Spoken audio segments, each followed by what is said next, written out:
Hello students, গতদিন আমরা স্মিলি আর metaphor বিষয়ে জেনেছিলাম। আজকে আমরা মেটোনমির বিষয়ে জানব। তো মেটোনমি একটা হচ্ছে ফিগার অফ স্পিচ।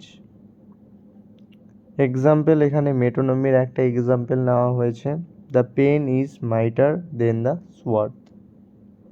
মানে কলমটা তরোয়ালের চেয়েও শক্তিশালী। এখানে তুলনা করা হয়েছে যে pen is mightier than the sword, কলমটা তরোয়ালের চেয়ে বেশি শক্তিশালী।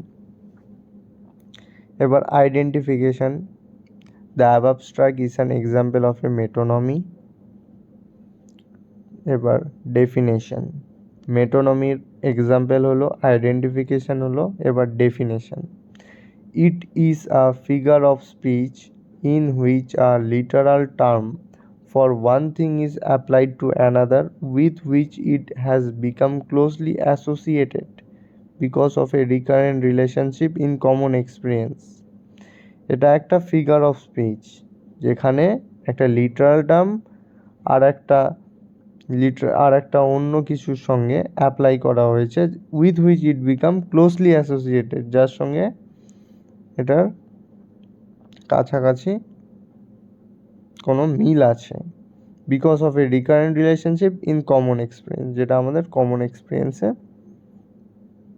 অ্যাসোসিয়েটেড। নেক্সট আমরা এর এক্সপ্লেনেশন দেখব। Here the pen is used as the instrument of the fighter. এখানে কলমটা ব্যবহার করা হয়েছে ইনস্ট্রুমেন্ট হিসাবে, কার জন্য? ফাইটারের জন্য, of the fighter. Since pen and sword are loosely associated in common experience with writer and fighter respectively, যেহেতু পেন রাইটারের ক্ষেত্রে আর সোয়ার্ড ফাইটারের ক্ষেত্রে লুজলি অ্যাসোসিয়েটেড, তাদের মধ্যে এটা ক্লোজলি বা লুজলি অ্যাসোসিয়েট আছে। সো এটা হচ্ছে মেটোনমি। So it is মেটোনমি।